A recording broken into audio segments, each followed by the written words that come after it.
آج کی ہماری گفتگو فطرے کے متعلق ہے کہ فطرہ کس پر واجب ہے، مستحق فطرہ کون ہے، فطرے کا وقت کیا ہے، وغیرہ وغیرہ۔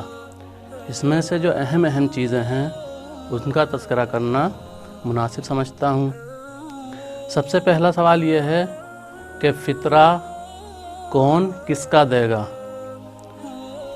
تو اس کا جواب یہ ہوگا کہ ہر سرپرست جو گھر کا سرپرست ہے وہ اپنا بھی فطرہ دے گا، اپنے اہل و عیال کا بھی فطرہ دے گا، اور جتنے لوگ اس کے تحت کفالت قرار پاتے ہیں ان سب کا فطرہ سرپرست پر واجب ہے۔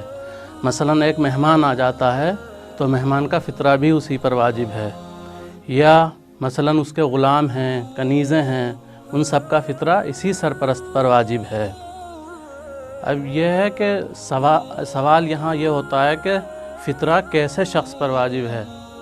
تو اس کا جواب یہ ہوگا کہ وہ انسان بالغ ہو، عاقل ہو، ہوش میں ہو، آزاد ہو، اور اسی طرح یعنی اگر ایک انسان بے ہوشی کے عالم میں ہے، غروب کے وقت وہ بے ہوش تھا، قبل از غروب بے ہوش ہو گیا عید کی شب میں، یا وہ دیوانہ ہے یا مجنوں ہے، اس صورت میں اس پر واجب نہیں ہے کہ فطرہ دے۔ اسی طرح ایک انسان کسی کا غلام ہے تو غلام پر فطرہ واجب نہیں ہے، اس کے آقا پر فطرہ واجب ہے۔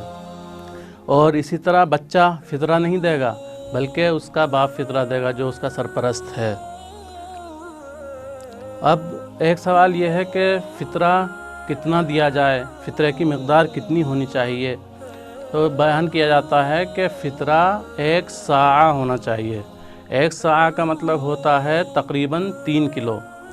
جو شہر کا معروف غلہ ہو، مثلا گیہوں یا جو، ان میں سے کوئی ایک چیز 3 کلو فی نفر دی جائے گی۔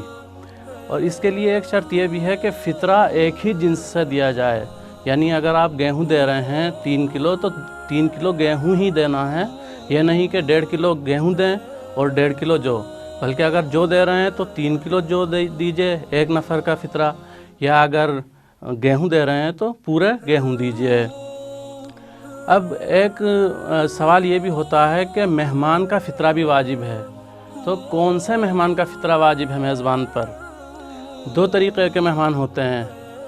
ایک مہمان یہ ہے کہ ہم نے مدعو نہیں کیا تھا، بغیر دعوت دیے ہوئے وہ مہمان آ گیا ہے ہمارے گھر پر، اور ایک وہ ہے کہ ہم نے باقاعدہ اسے مدعو کیا تھا، وہ آیا ہے۔ تو ایسی صورت میں کس کا فطرہ واجب ہے اور کس کا فطرہ واجب نہیں ہے؟ ایک شخص جس کو ہم نے مدعو کیا تھا وہ غروب سے پہلے شب عید ہمارے گھر پر حاضر ہوا، رات کا کھانا بھی کھایا اور وہیں پر سو بھی گیا، تو اس کا فطرہ میزبان پر واجب ہے۔ لیکن اگر دعوت نہیں دی تھی، بغیر بلائے آ گیا ہے، چاہے وہ غروب سے پہلے ہی آ گیا ہو اور کھانا بھی کھایا ہو، تب بھی اس کا فطرہ واجب نہیں ہے۔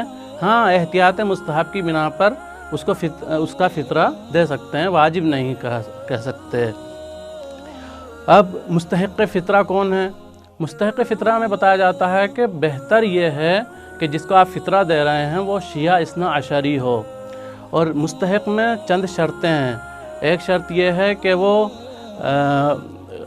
کہ غیر سید کو اپنا فطرہ نہیں دے سکتا۔ کیوں؟ اس لیے کہ فطرہ بھی ایک قسم کا صدقہ ہوتا ہے اور سید غیر سید کا صدقہ نہیں لے سکتا۔ اسی طرح ایک شرط یہ ہے کہ فطرہ جو دیا جائے وہ شرابی کو نہ دیا جائے۔ اسی طرح جو انسان بے نمازی ہے اور کھلم کھلا گناہ کرتا ہے اس سے بھی اجتناب کرنا چاہیے، اس کو بھی فطرہ نہیں دینا چاہیے۔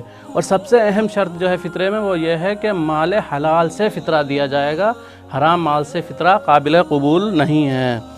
اسی طرح مراتب فطرہ کیا ہیں؟ سب سے پہلے اپنے رشتہ داروں کو دیکھا جائے گا، اس کے بعد اپنے پڑوسیوں کو دیکھا جائے گا، اگر ان میں بھی کوئی مستحق نہیں تو اہل علم کو دیکھا جائے گا کہ وہ مستحق ہیں یا نہیں، اور اگر اپنے پورے گاؤں میں، پورے شہر میں کوئی مستحق نہیں مل رہا ہے تب اپنے شہر سے دوسرے شہر بھیجا جائے گا۔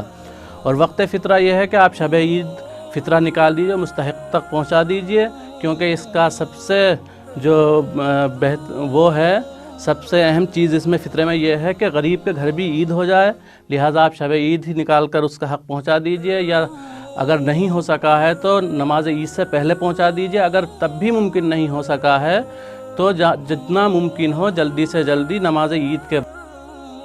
اللهم صل على محمد و